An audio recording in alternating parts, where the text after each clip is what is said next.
Arcfieldweather.com meteorologist Paul Dorian here on Monday morning, February 6th. Well, the next 7 to 10 days certainly look quite mild across much of the eastern half of the nation. High pressure ridging in the upper part of the atmosphere will be the dominant weather maker over the next several days. Again, we're looking at a mild period for the next 7 to 10 days or so. We'll take a look ahead at some of the possibilities later this month. One of those is related to a stratospheric warming event that is really ongoing and will continue over the next couple of weeks. What we're looking at here is the last 30 days ending on February 3rd of the temperature anomalies way up at the top of the atmosphere, around 10 millibar level. These are stratospheric temperatures, and specific focus here is on this region right here. This is 60 degrees to 90 degrees. Basically, this is the north polar region right here,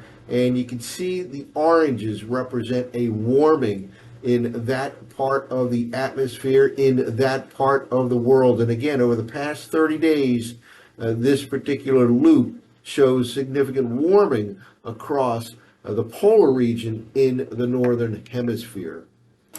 Well, that was the past 30 days. What about moving forward? We're using the GFS model run for stratospheric temperatures going forward. This is actually the current analysis of the 10 millibar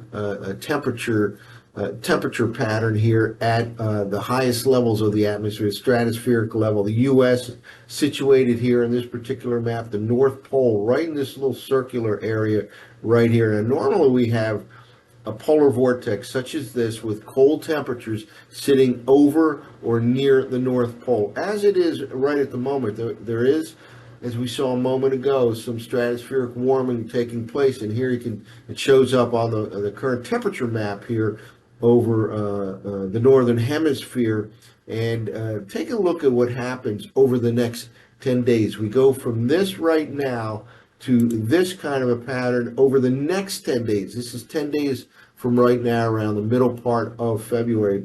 Significant warming starts to center itself right here, right over the North Polar region. And what remains of the polar vortex is kind of displaced to the southeastern part of Canada, even into the northern U.S. And then we go out another 5 days. It's 15 days from right now. And take a look at this. Whatever remains of the polar vortex at this particular time is actually shunted over the U.S. with some warming remaining right over the North Pole. So this is all the way out 15 days from now. We're talking about maybe February 21st or so, with a possibility of polar vortex shifting over to the upper atmosphere in the northern part of the U.S., for example, later on this month. Now, with stratospheric warming events, it's always difficult to pinpoint exactly where it will have the ultimate biggest impact.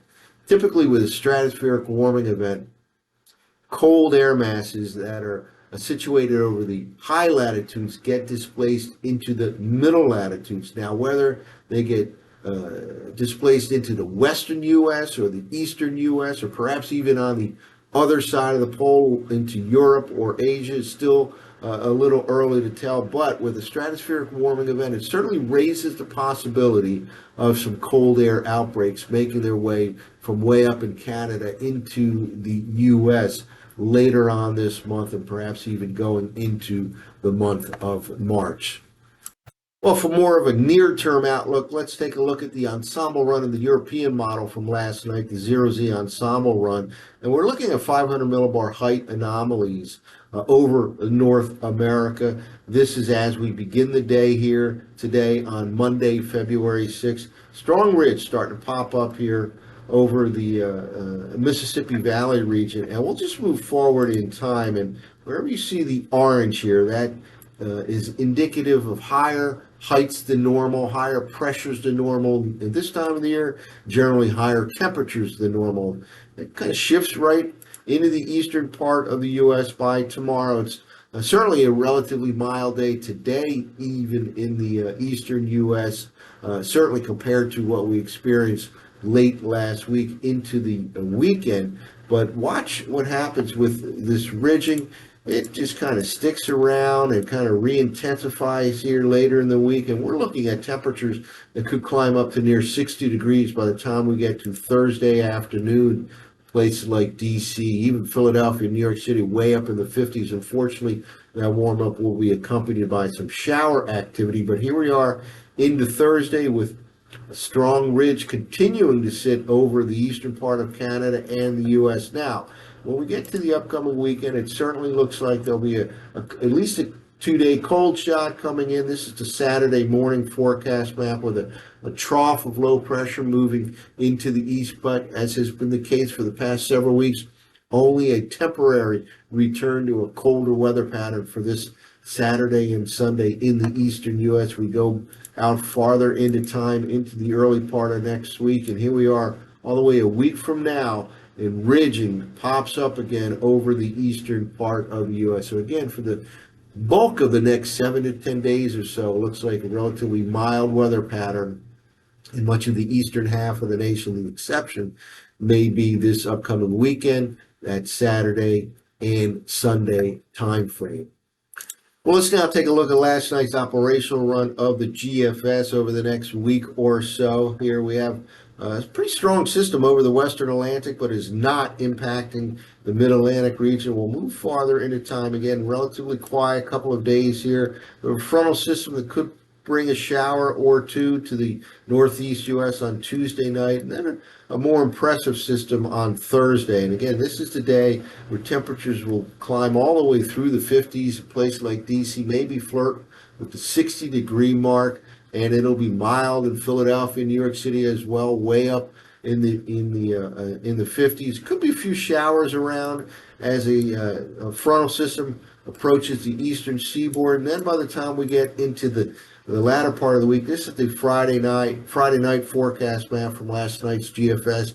Still a mild weather pattern going into the end of the work week here, and some more rain is a possibility for the mid-Atlantic, the northeast U.S. later Friday into Friday night. And then we'll move out a little bit past this into the day on Saturday. Here we are by midday on Saturday. Once that storm passes on by, and it could produce some accumulating snow in the interior northeast U.S., cold northwest flow will bring some more winter-like air back into the mid-Atlantic region for Saturday and Sunday. It remains chilly right through the upcoming weekend. But then we get back into the day on Monday. Notice this high pressure a week from right now. Next Monday, February 13th, high pressure shifts to the western Atlantic.